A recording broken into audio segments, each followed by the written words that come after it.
Since I'm doing an episode on road safety, I thought I might as well speak to an expert. Hey Phil. Hi.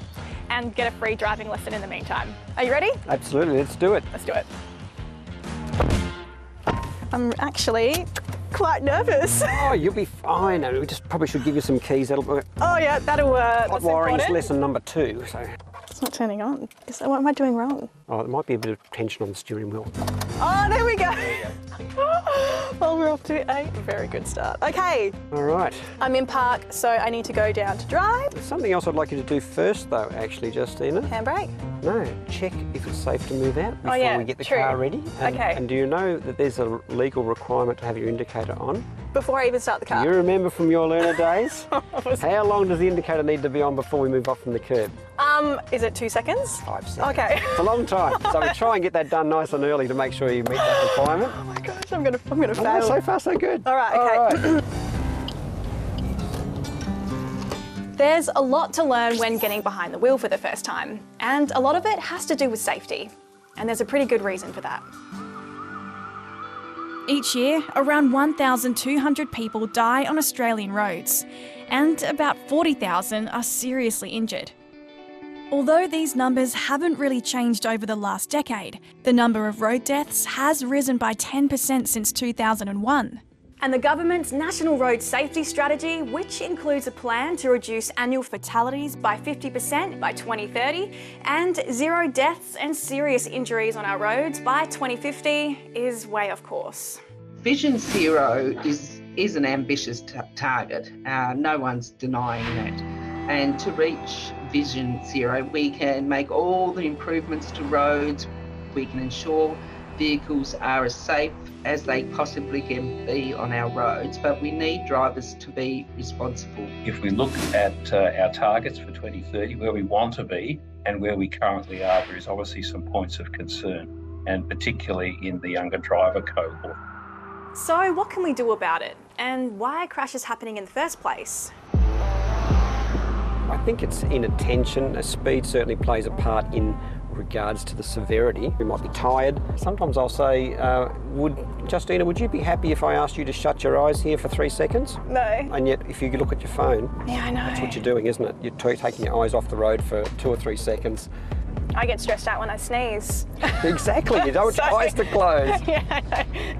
1 in 5 are due to drink driving. Another big factor is not wearing seatbelts. If you're unrestrained in a car, you're 8 times more likely to be killed in a road crash. And 20% of fatalities in Australia weren't wearing a seatbelt, which is just unbelievable. You can make the road safer and all of that sort of stuff, but these are behavioural things that people are doing in their cars. The COVID pandemic is obviously completely unprecedented. Sometimes looking at the repercussions of that lockdown, in that maybe people are travelling more, which then results in more crashes because they couldn't travel previously. Yep, there could be a lot of reasons. And here's another one: age and experience. You see, 17 to 25-year-olds are overrepresented in fatal crashes. So probationary drivers proportionately get involved in more accidents than regular drivers. Why do you think that could be? Well, when you're a learner driver, you have someone experienced sitting next to you. So there's really 2 people driving the car, or there should be. Yeah. And so when you're actually on learners, you're as safe as you're ever going to be on the road. Yep. Then you get onto Ps and it's all on you. Yeah. Okay, you're still a little bit inexperienced, because as much as you've had all the training, you've passed a test, there's still the road to deal with, and the traffic's so unpredictable.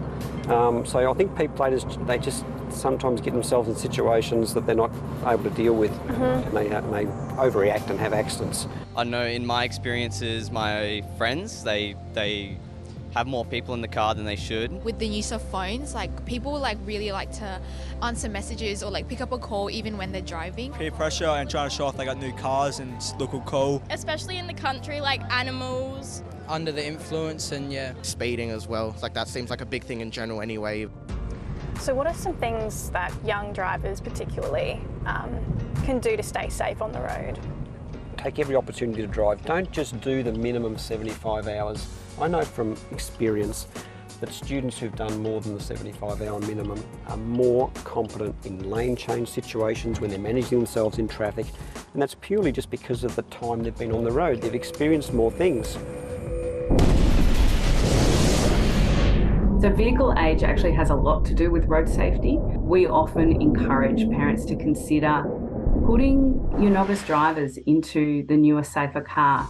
Might not be a popular option with the parents, but you know, it is actually really the safest option. What we need to do is do more to stop those bad decisions from happening in the first place. Not driving when we're tired, not driving when we're angry or super excited or in any other mind state that might impact our decision making. Making sure we put our seatbelts on, all those sorts of things where education of road users becomes so important. Maybe more education like within schools as well, because like obviously when you go for your driver's tests and things like that, it's there, but then it's not really much after that. People need to stop going on their phones and stuff as much when they're going in their cars. Don't drink drive. My dad has always told me to act like every other person in a car is like an idiot, so you have to be really, really careful, and lots of people just aren't careful. If you don't feel comfortable doing something, don't do it. Peer pressure's a thing, but you can always just say no. Like, it's not the end of the world. They might get mad at you, but they're doing the right thing, and you might hurt someone else in the long run, so it's just not worth it. You can just pull up at the curb here. Oh, well, thank you so much. My I really pleasure. appreciate this. You did well. Oh, did I pass? Oh, of course. Awesome. I'll give you back the key. I'm going to give you back your phone and your wallet. Yep, which I didn't look at when I drove. I know, I didn't look at mine either.